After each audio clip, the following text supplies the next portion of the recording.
Hello, dear friends.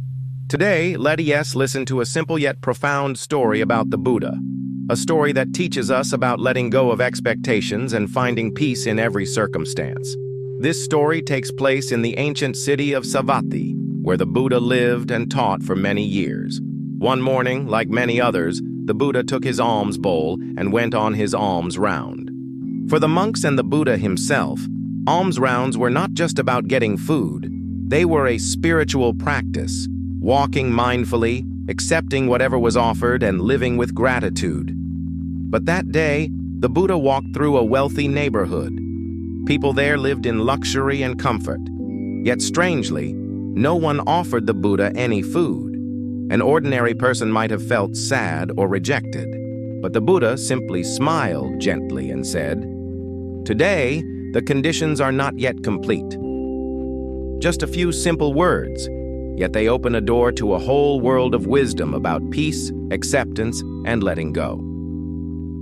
Alms round, more than just food. Many people think monks go on alms rounds only to get food. But for the Buddha, it was a spiritual discipline with deep meaning. First, it taught the monks humility. They did not grow or store their own food. Every meal came from the generosity of lay people. This dependence reminded them to live with gratitude, without pride or attachment. Second, alms rounds cultivated mindfulness and equanimity.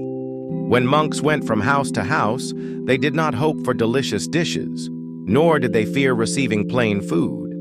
Whatever was given, they accepted with the same peaceful heart. Third, it helped them let go of cravings. Food only sustains the body for a day, but a calm, clear mind sustains the spirit far longer. There was a time when the Buddha received only a few scraps of leftover rice, yet he smiled and said, "Enough to sustain the body for today."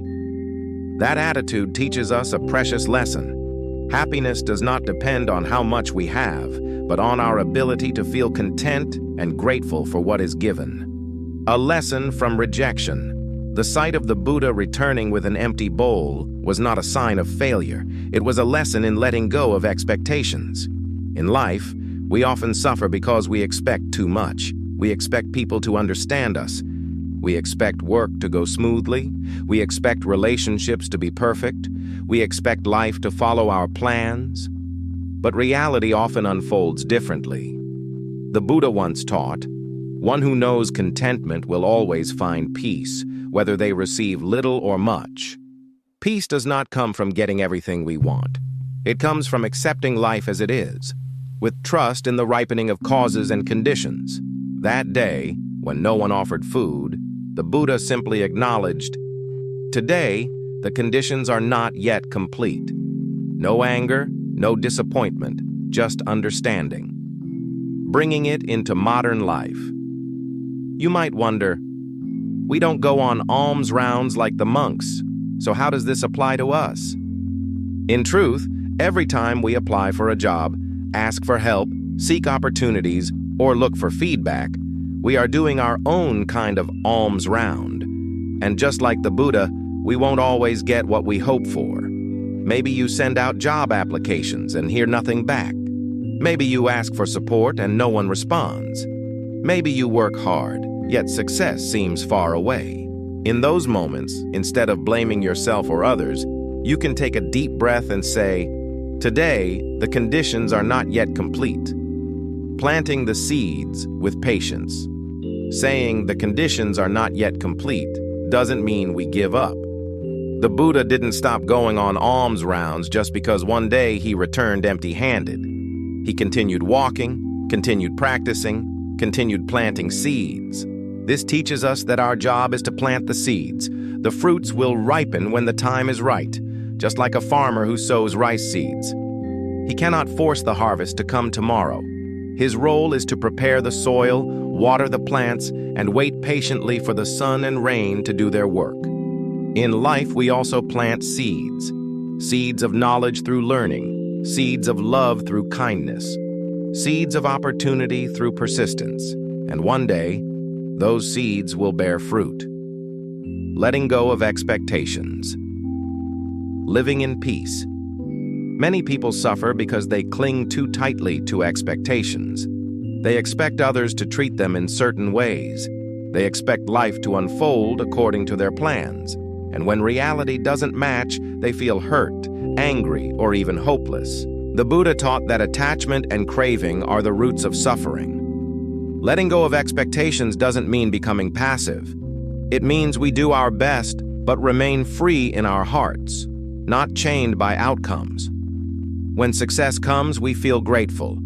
When failure comes, we learn and move forward. Either way, our hearts stay peaceful. The joy of contentment.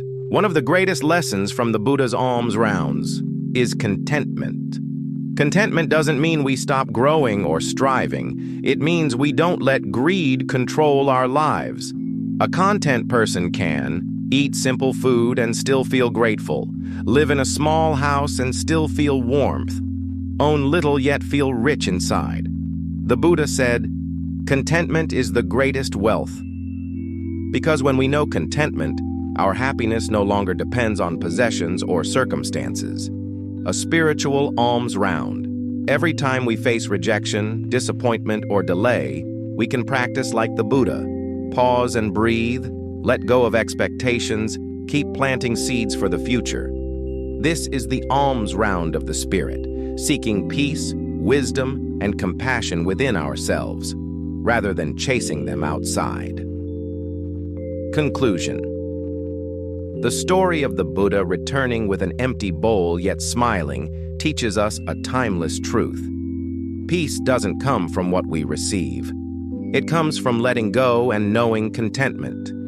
In life, we will face rejection, failure, and many things beyond our control. But instead of anger or despair, we can smile like the Buddha and say, "Today, the conditions are not yet complete. Tomorrow, I will plant more seeds." Because when we plant seeds with patience, kindness, and trust, the fruits will surely come, in their own time, in their own way.